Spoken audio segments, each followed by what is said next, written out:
Algo sobre nosotros. Un espacio de información y formación, de reflexión y acción. Algo sobre nosotros.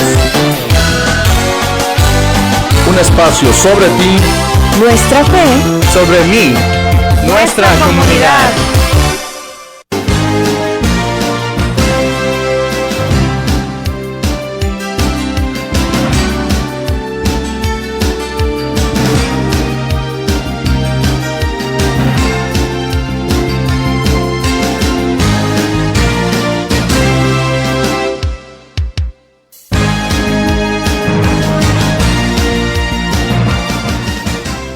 ¿Qué tal, amigos? Muy buen día, me da mucho gusto saludarles y darles la bienvenida. Espero que estén ustedes muy bien, que la estén pasando muy bien. Oigan, damitas, señoras, mamás, líderes, discípulas del Señor, misioneras, recuerden, este sábado ven a escuchar una plática sencilla, simple, pero muy importante. Bueno, al menos yo pienso, ¿verdad?, que es importante.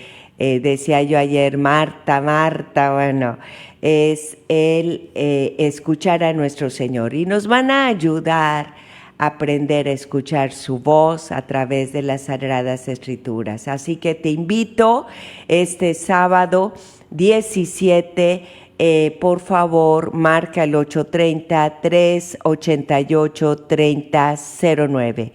830-388-3009 para que tú formes parte de esta actividad y te des un momento para reflexionar y estar con tu Señor en este sábado. A todos nos hace falta sentarnos un poquito, quedarnos en el silencio un poquito. El silencio es la mejor estrategia para escuchar su voz. 830-388-3009. Damitas, en esta actividad,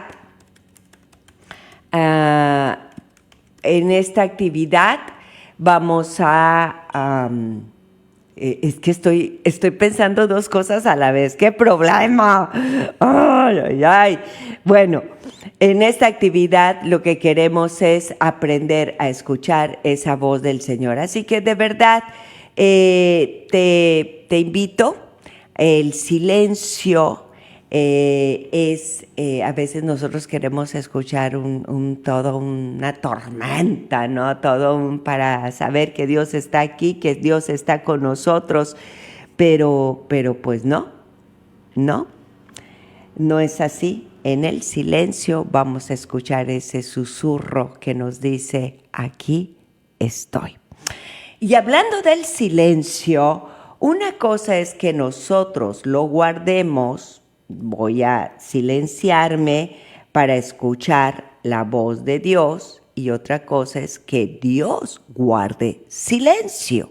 Y ese es parte del tema que en este día estaba yo tratando de preparar para ustedes, pero como siempre hago, o la mayoría de las veces lo termino preparando con ustedes, porque de repente el Espíritu Santo nos está llevando a otros lados y bueno, pues simplemente me trato de dejar guiar. Estaba pensando precisamente, hablando del retiro, de la reflexión, del silencio para escuchar la voz de Dios, y de pronto llegué al punto que muchas veces nos preguntamos a su vez, ¿qué pasa cuando el Señor calla? Ahora es al revés, el silencio de Dios, ¿no? Y en este sentido, yo quisiera contigo explorar un poquito desde el punto de vista de la Biblia lo que son los silencios de Dios. El silencio de Dios. ¿Qué te parece si tratamos de descubrir citas bíblicas que nos hablen de esos silencios para tratar de descubrir qué significa el silencio de Dios? ¿Me acompañas? ¿Sí? Bueno, pues Amigos, Biblia, papel y lápiz. Biblia, papel y lápiz. Ya sabes que siempre te lo pido. Estar tratando de tener por ahí anotaciones, las citas, y vamos a ver a dónde nos lleva a nuestro Señor si sabemos escuchar los silencios de la Biblia. ¿Sabremos escuchar los silencios de la Biblia? Este tema se me antoja hacerlo, pero con ustedes, en el sentido de poder tenerte aquí para decir, a ver, tú busca esta cita, tú busca esta otra cita, y vamos a ver qué nos dice nuestro Señor a través de estas citas bíblicas y a dónde nos lleva, qué significan los silencios de Dios, en qué sentido los vemos, etcétera. Así que voy a compartir la línea, el enlace, para aquellos que siempre me dicen, oye, nos mandas el enlace, etcétera. Los silencios en la Biblia. Háblale a tu comadre, ya estamos en las redes. Los silencios en la Biblia. Ya estamos en la red, en el Facebook, por favor, para que alguien me haga favor de anotar las citas bíblicas. Yo no siempre puedo hacerlo porque estoy con todos los recursos aquí tratando de compartirlos contigo, pero así ustedes se encargan de ir anotando. Entra a la página de Facebook, entra buscando Virgen de Guadalupe Foundation, y entonces ahí nos vas a encontrar y vas a encontrar el tema de esta mañana, los silencios en la Biblia. ¿Ya habrías tomado ese título? ¿Habías escuchado ese tema? Bueno, Biblia, papel y lápiz. A nuestros amigos que son coordinadores de grupos, especialmente los que escuchan, los que enseñan o los que comparten las Sagradas Escrituras, bueno, pues a descubrir al Señor en las Sagradas Escrituras. Vamos a empezar. Yo tengo varias anotaciones de este tema. Realmente no creo que podamos terminarlo esta mañana, pero si no lo terminamos esta mañana, pues le seguimos el día de mañana. Lo que quiero es, ¿por qué? Porque aunque a veces les doy un resumen o la compilación de ciertas citas, etcétera, en particular lo que quiero es que exploremos el mayor número de citas para ver a dónde nos lleva. A lo mejor tu interpretación pues es muy diferente a lo que tú podrías esperar en cuanto a los silencios en la Biblia o los silencios de Dios o lo que significa el silencio para ti. Pero pues eso es lo que el Espíritu Santo se encargará de decirle a cada quien. Vamos a empezar. Muchas veces creemos que el silencio puede ser aburrido. Otras veces le tenemos un poquito de miedo. ¿Qué nos podría aportar un silencio? ¿Cuál sería la expectativa? A veces parece que se trata de vivir llenando vacíos y le ponemos ruido a nuestra vida, ¿no?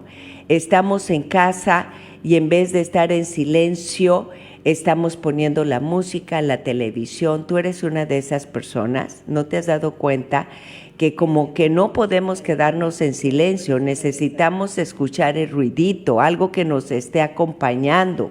Hola Leti, buenos días. Tania, good morning para ti. Entonces, ¿por qué no escuchar los silencios? No solamente los silencios de nuestra vida cotidiana, pero también los silencios en los textos bíblicos. A lo mejor me podrías decir, a ver, espérate, ¿de qué se trata de escuchar los silencios bíblicos cuando la Biblia es en sí una palabra. Y no puede haber palabra en silencio. ¿Cómo escuchar la palabra? Esto es medio tricky, ¿no? Porque hay silencios intencionados. Y no solo por ser palabra necesariamente verbal, vocal, sino porque el mismo texto es un silencio o nos evoca a un silencio o abre algún campo nuestro, reflexión, emoción que nos deja en silencio o porque el texto mismo nos invita a silenciarnos. Entonces, hay cosas que simplemente no nos cuentan las Sagradas Escrituras, pero nos gustaría saber, por ejemplo, bueno, ¿y cómo fue la infancia de nuestro Señor Jesucristo? ¿Y dónde me dice más de nuestro Padre San José? ¿Dónde me dice más de nuestra Madre María? Y algunos otros detalles quisiera saber de Abraham allá en el monte, ¿no? O cómo habló con Sara, o cómo se dirigió en ese acuerdo, en esa alianza que tuvo con nuestro Señor. Hay algo más. Hay textos, por otro lado, que quizás no entendemos. Es una frase confusa, es un texto que no me queda claro, o es una palabra desconocida. No. Las traducciones nos pueden ofrecer soluciones o ampliar el texto nos puede ofrecer soluciones o verle explicaciones o escuchar a comentaristas bíblicos nos ofrecen soluciones. Pero también tenemos la resistencia de quedarnos en la tuta. Hay la tentación de llenar vacíos.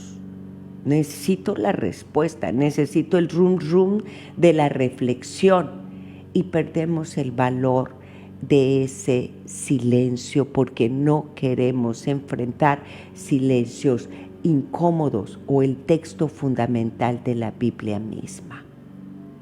A veces no nos permitimos aprender con humildad.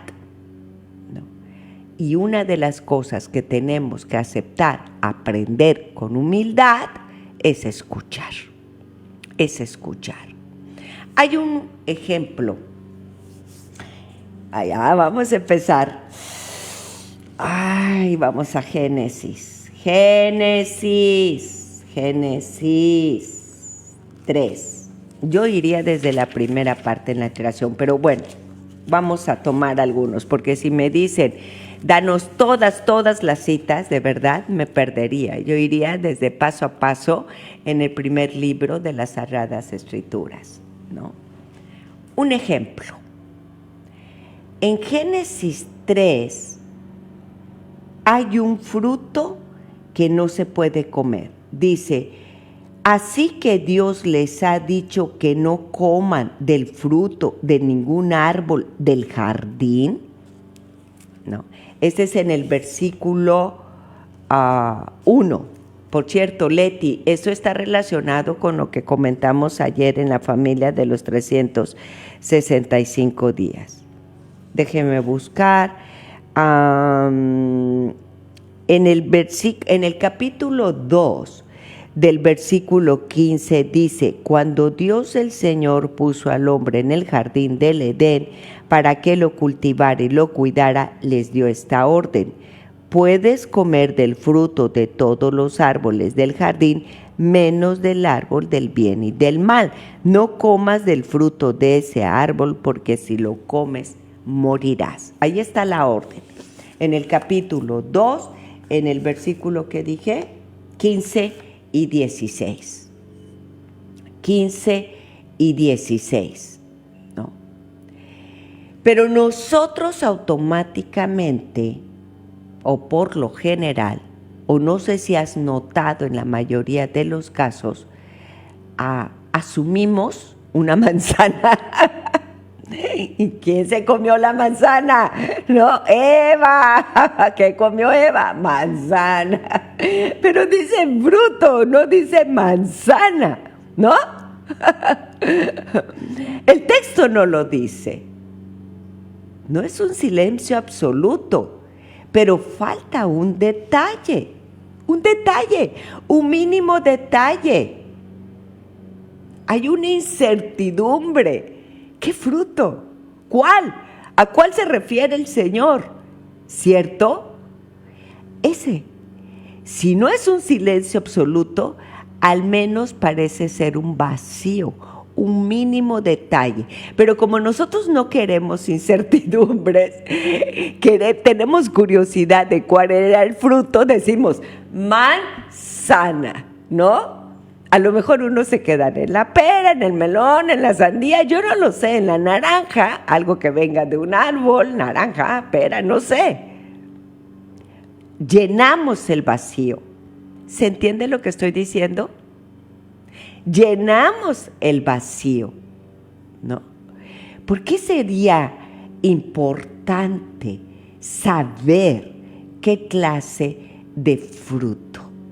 ¿Por qué tantos intentos en nombrar categóricamente el fruto del árbol al que se refiere nuestro Señor?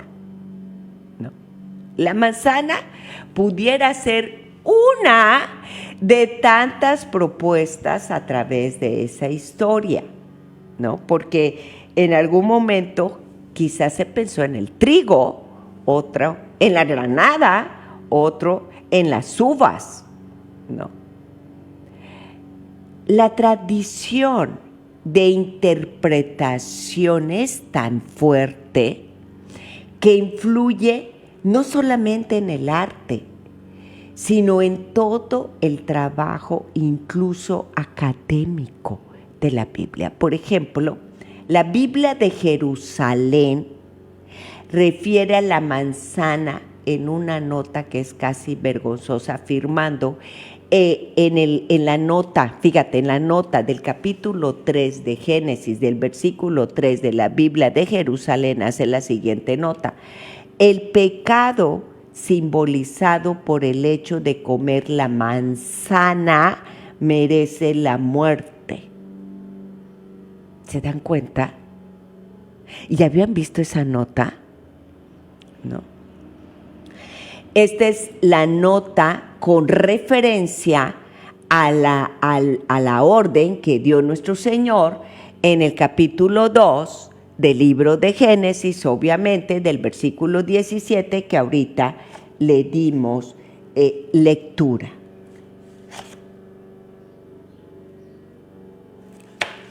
Ok, ¿sí? Pero si vamos a hablar de lo que dice, podría mostrar las lagunas que tiene, como en este caso, ¿no? Porque hablamos de la fruto, manzana, que en una Biblia de Jerusalén, en la nota hace el comentario, pero además tampoco menciona el pecado. Ojo, no menciona el pecado. Si nosotros nos vamos hasta el capítulo 4 del libro de Génesis, capítulo 4, Caín y Abel, el hombre se unió con su esposa Eva, ella quedó embarazada, dio a luz, pasó el tiempo, un día Caín se llevó al Señor producto de la cosecha, le llevó sus mejores crías, el Señor lo miró. Un día Caín invitó a su hermano Abel a dar un paseo, y cuando los dos estaban en el campo, Caín atacó a su hermano Abel y lo mató. Entonces el Señor le preguntó: ¿dónde está tu hermano? Y Caín dijo: no lo sé. Y todavía dice: es mi obligación cuidar de él. Ay, no, qué cosas. Bueno, de eso también tendríamos mucho que hablar, Leti, tendríamos mucho que hablar. Bueno, este es un ejemplo, ¿no? No es posible leer un texto sin anteponer ya una interpretación. A veces es la propia más que lo que nos quisieron dar a entender. Este es un ejemplo. hay un vacío ahí, hay una pequeña laguna y entonces le pongo yo nombre, título, color, fruto. Vamos a Génesis 4. En Génesis 4 hay otro silencio. Aquí aparece que falta en versiones anteriores, pero si nos vamos a Génesis 4, lo que acabo de leer, el versículo 8, un día Caín invitó a su hermano Abel a dar un paseo y cuando los dos estaban en el campo, Caín atacó a su hermano Abel y lo mandó. Versículo 9, entonces el Señor le preguntó a Caín, y lo mató, perdón, no dije mandó, no, y lo mató. No. El texto hebreo es un manuscrito del siglo XI después de Cristo, dice originalmente, Caín dijo a su hermano Abel, punto.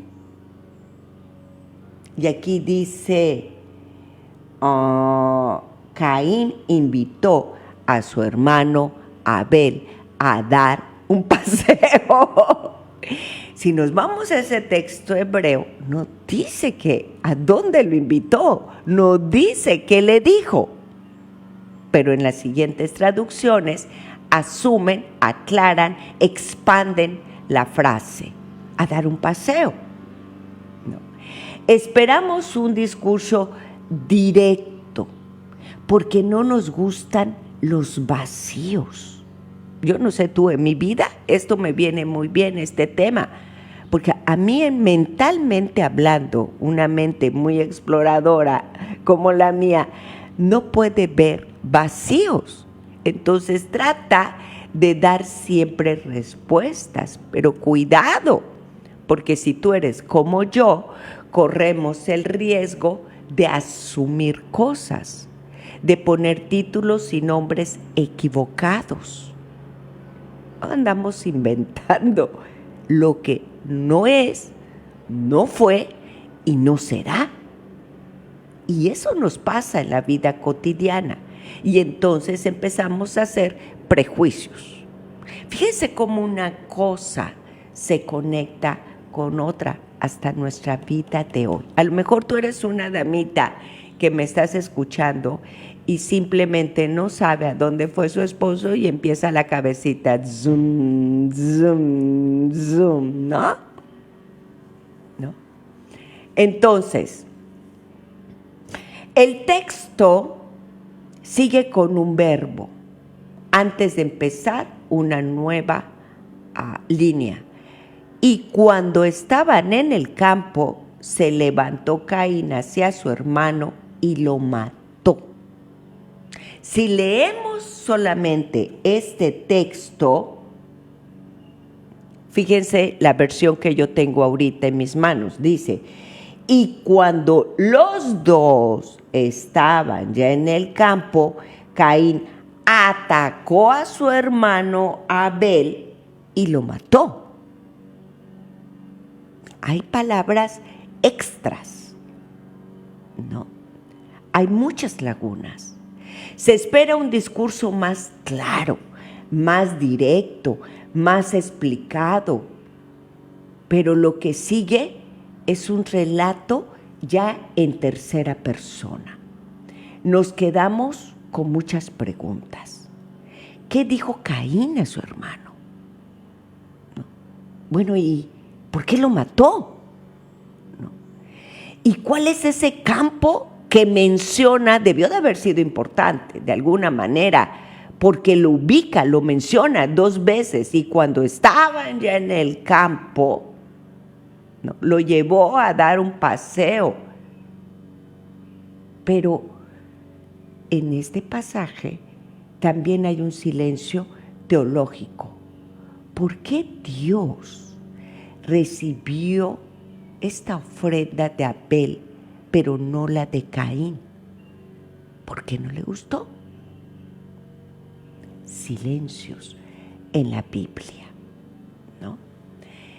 Este silencio grita con tanta fuerza que tenemos la necesidad de crear nuestras propias respuestas ante tales vacíos.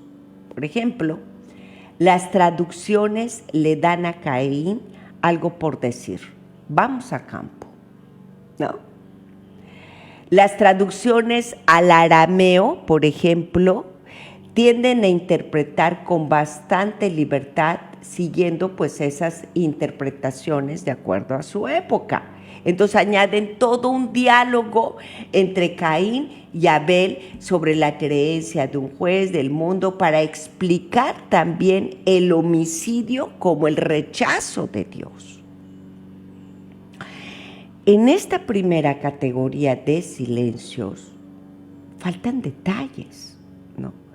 Incluso palabras dentro de este mismo texto.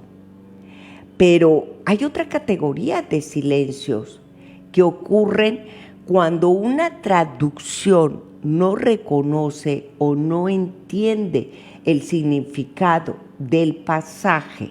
Vamos a hablar, por ejemplo, del texto original del hebreo, que nada más tiene unas líneas y hasta ahí. No se trata de hacer la descripción, toda la novela, sino nos está dando un mensaje esencial que tiene un significado. Es como el signo, ¿no? Un signo que atrás tiene la profundidad del significado, el mensaje, lo que quiere decirnos, ¿no? Entonces, no son solo silencios con intención. Yo no sé, voy a hacer una pausa aquí, voy a abrir un paréntesis. A mí me gusta mucho ver series, ¿no?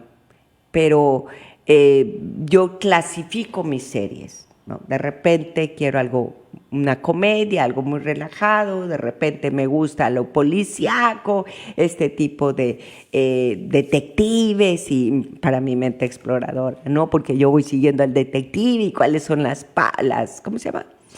¿Cómo se dice? Las pistas, etcétera. Pero de repente también me gustan algunas cuestiones psicológicas, etcétera. Y yo no sé si te ha pasado que hay algunas series que dejan el final como abierto, ¿no? Está muy buena la serie y te dejan un final que pudo haber llevado el camino A o el camino B. Eso es interesantísimo. Cuando lo hace el productor o el escritor de la novela, algunos se basan en novelas, yo digo, wow, te lo dejo a tu elección, ¿no? Y te abre el mundo de posibilidades, te conviertes en ese escritor que empieza a echar a andar la imaginación, como casi diciéndote, ¿y qué harías tú?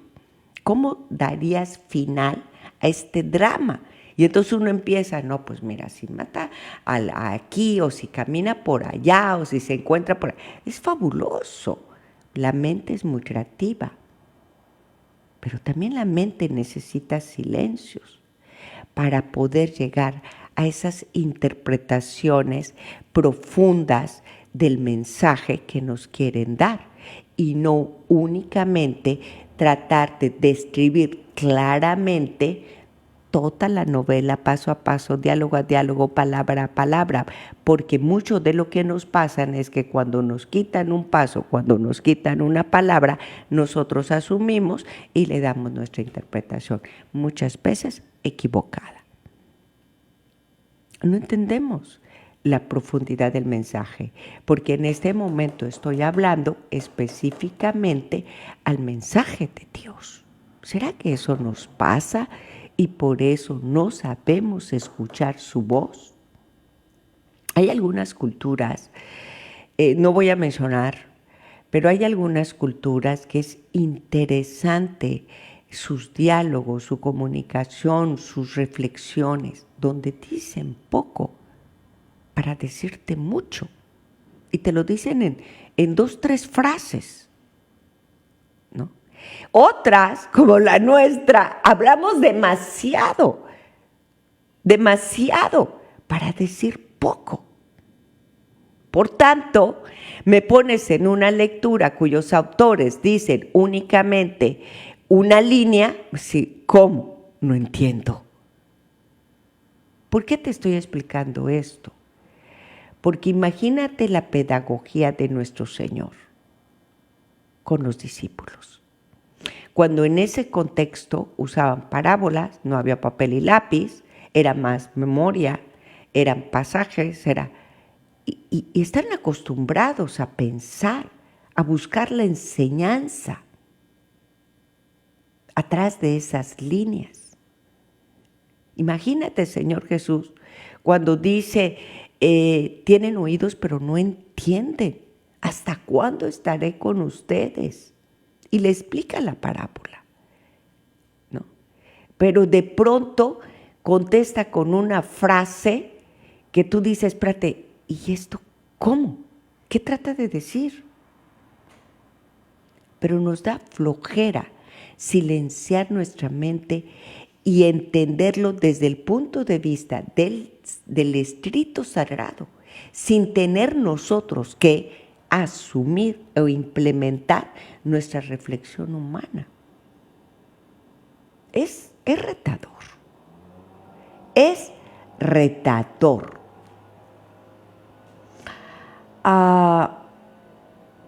Otro ejemplo. ¿Está claro lo que trato de decir con estos silencios? No.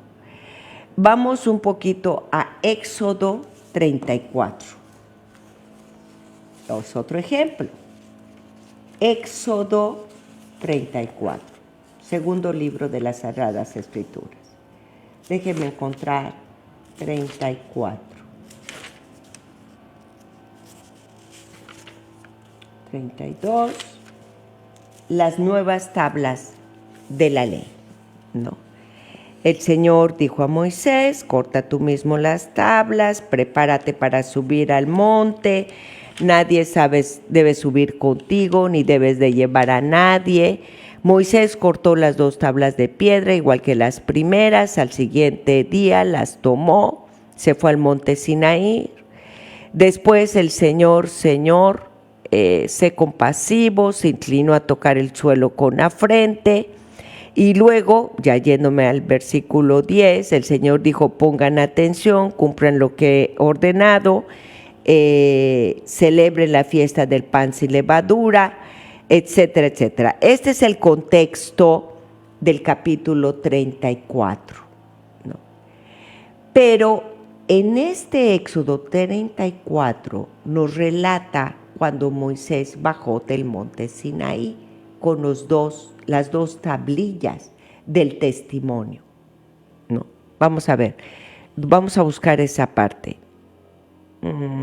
Se mantiene fiel, no deja la maldad, cumplan lo que les he. Déjenme buscar la parte. Dice, el Señor bajó en una nube, estuvo con Moisés, pronunció su nombre. Dice, Moisés se quedó allí con el Señor 40 días, se escribió. Después, en el versículo 29, bajó Moisés del monte Sinaí, llevando las 2 tablas de la ley, pero al bajar del monte no se dio cuenta de que su cara resplandecía por haber hablado con el Señor. Qué bonito. Cuando hablas con el Señor, tu rostro resplandece. Esto es verdad. Hay una luz, hay un iluminar de tus ojos. Bueno, ese es otro tema. Cuando Aarón y todos los israelitas vieron que la cara de Moisés resplandecía, sintieron miedo y no se acercaron a él. Pero Moisés les llamó, y cuando Aarón y todos los jefes de la comunidad volvieron a donde estaba Moisés, él habló con ellos, y poco después se acercaron a todos los israelitas, y bueno, ok. Dice que la cara resplandecía, irradiaba. Algunas traducciones utilizan la palabra irradiar. Irradiar proviene de Karán. Sí, Karán, Karán. Y tiene un sujeto, es decir, la piel de su cara. La piel de su cara. La piel de su cara tiene una raíz. Kurresnom. Kurresnom. No. Como un rayo de luz. Como un rayo de sol. No. Metafóricamente, y también se entiende como el cuerno de un animal. Entonces, metafóricamente, el cuerno representaría la fuerza. Fíjate.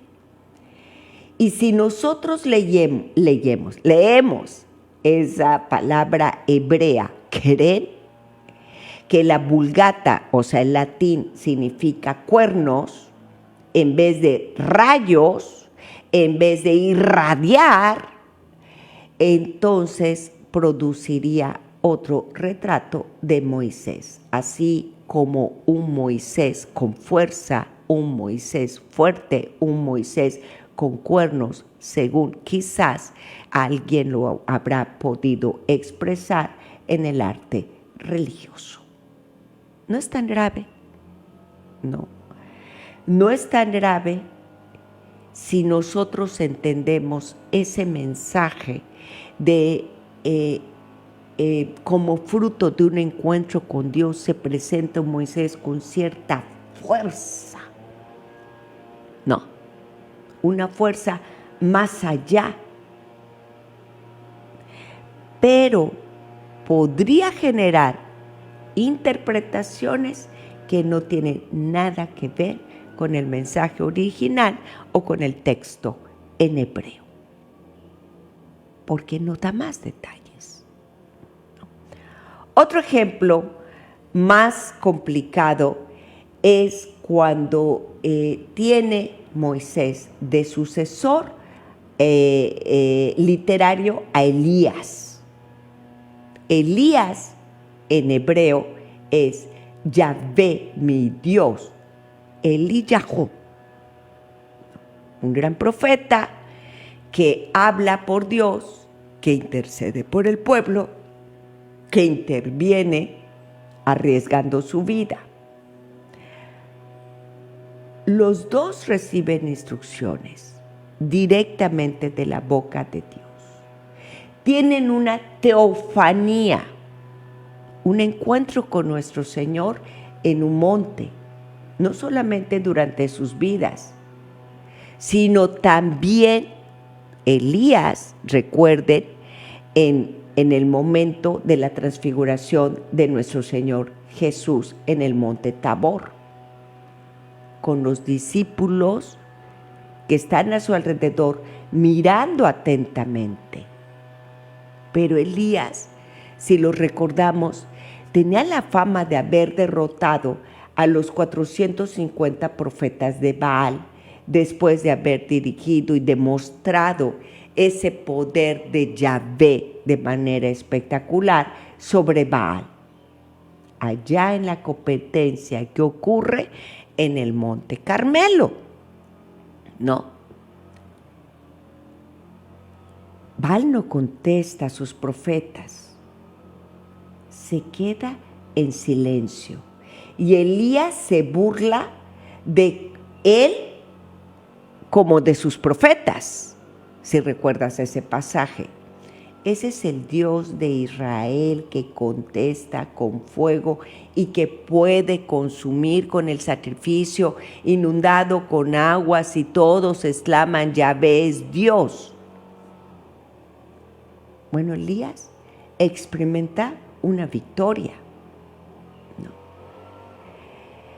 Pero al recibir un mensaje amenazante de la reina de Jezabel, pierde su valentía y sale corriendo diciendo, Dios, ya es mucho, toma mi vida, ¿no? Ignorando la petición, un ángel le da de comer no una vez, sino dos, y con esto alcanza a llegar al monte Joreb, igual que Moisés, durante 40 días. Y lo vamos a encontrar en el libro del Éxodo, en el capítulo 24, en el versículo 18. Fíjate, toda la gran historia para encontrar un silencio. Bueno, pues nos gustan las historias. ¿Qué dije? 24. Versículo 18. A ver, versículo 18. Moisés entró en la nube, subió al monte y allí se quedó 40 días y 40 noches. Entonces Yahvé le pregunta, ¿qué haces aquí? Y Elías responde, recibe instrucciones de quedarse al pie del monte y que él pasará por delante. Hay un viento fuerte que rompe con piedras, pero dice el texto, ahí no estaba Yahvé. No. Después hay otro que es un terremoto. No. Pero dice el texto que tampoco estaba Yahvé en el terremoto. Pero hay una tercera fórmula en la que Yahvé no estaba, cuando viene el fuego. Aquí es lo importante, que se repite incluso 3 veces y se suma uno más. ¿Cuál? El patrón literario de la Biblia hebrea, porque el elemento clave es esa suma al final, ese patrón poético que se ve cuando Dios, por ejemplo, cuando Dios llama, este es otro ejemplo, cuando Dios llama a Samuel 3 veces, pero no solamente 3, hay una cuarta, 3 con la suma de uno más, y es cuando Samuel logra responder, habla Señor que tu siervo escucha. Habla, Señor, que tu siervo escucha. No.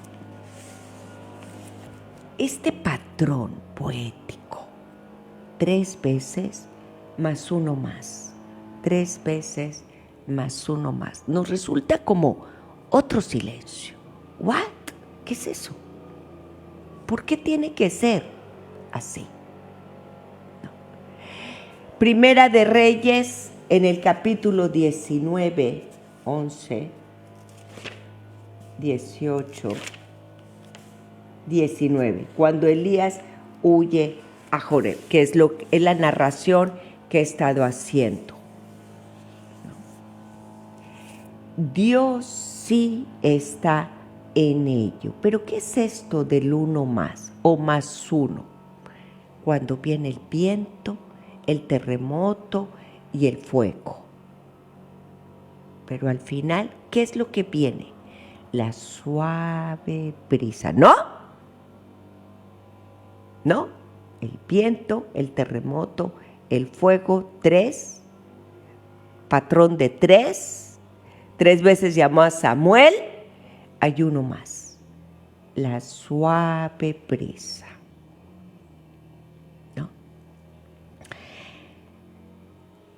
Si bien este texto lo conocemos precisamente porque nos invoca al silencio, al susurro, a la suavidad de Dios, es utilizado en retiros, es utilizado en encuentros, es utilizado en enseñanzas.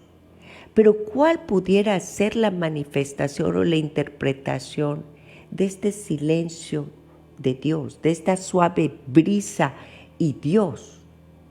¿Significa que Él se revela en lo suave? No. ¿Como la caricia en lo sutil? ¿En los fenómenos naturales de ese tipo? Bueno, puede ser. Pero en el texto hebreo, sorpresa, porque el texto hebreo no hay brisa. No hay brisa.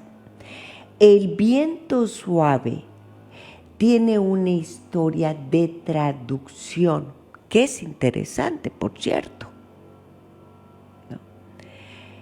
Como en los textos del Qumran, como en el texto griego Septuaginta, ¿no? Así también ocurre con ese ejemplo que mencionábamos hace rato de las palabras que nos fueron llevando a la traducción de los cuernos de Moisés, ¿no? Pero que no se traduce textualmente del hebreo. Bueno, si nosotros nos vamos a una palabra hebrea, más o menos diría, ko de mamaja dakaj. Es un sonido que significa un sonido fino, un sonido solo de sensación, ¿no?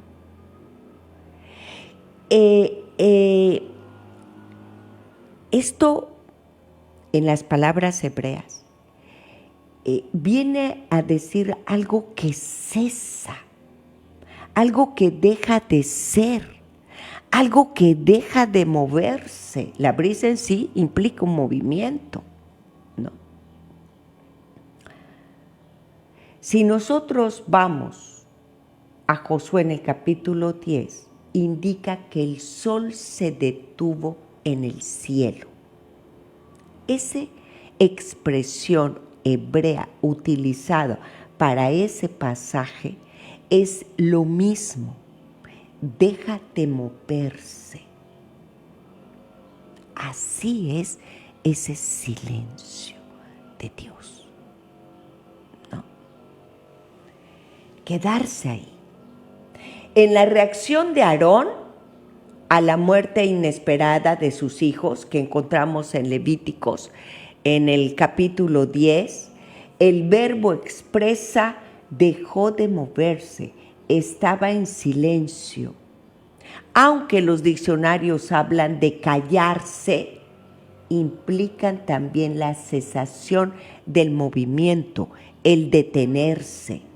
O sea, algo que muy parecido a lo que sucede cuando nuestro Señor estaba en esa barca con los discípulos y dice que calma la tormenta. O sea, no está en los vientos fuertes, la tormenta, no está en el fuego. ¿Me explico?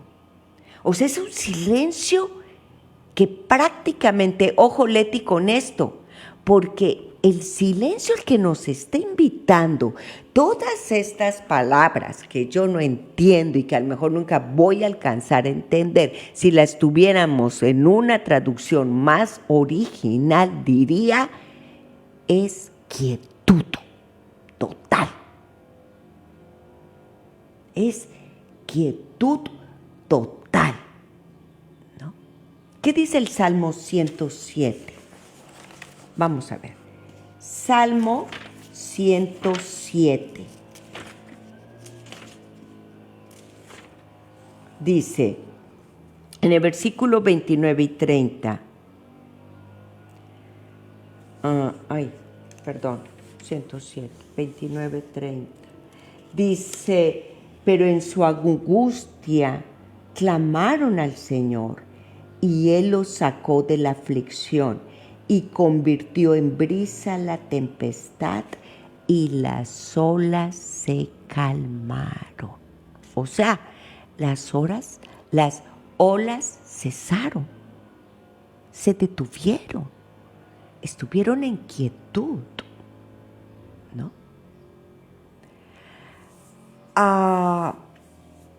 Ahora, hay otras palabras alrededor de este texto que están en el texto hebreo, como dakaj, ¿no? Que son un poco más difíciles de traducir, porque en este caso, por ejemplo, en esta palabra implica polvo, implica incienso, es decir, cosas demasiado finas, demasiado delgadas, ¿no?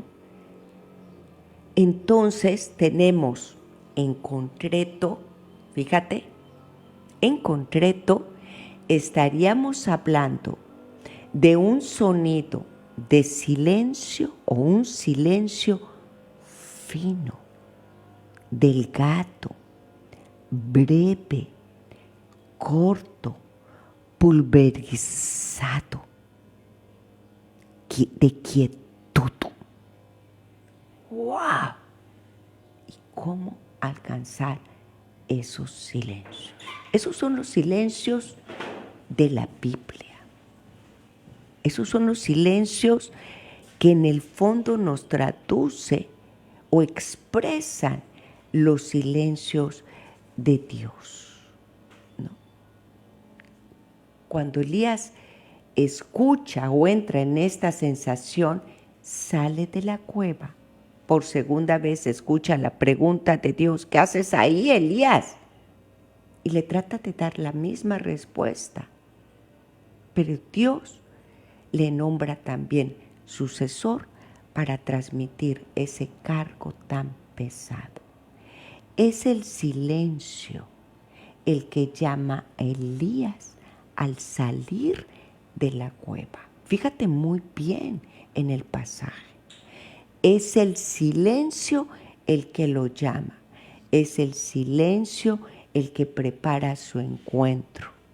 Pero es el silencio el que le permite escuchar. Bueno, se nos fue el tiempo, dije bien, no íbamos a terminar con este tema, se me antoja a mí seguir con ello, es lindo, pero lo haremos, recuerda, con Biblia, papel y lápiz. Revisa el pasaje de Elías para preguntarte a ti, entre todos los textos, palabras y frases, ¿qué es lo que evoca tu propio silencio? ¿Y qué es lo que te llama y te invita a escuchar la palabra de Dios? Cuídate, nos escuchamos después.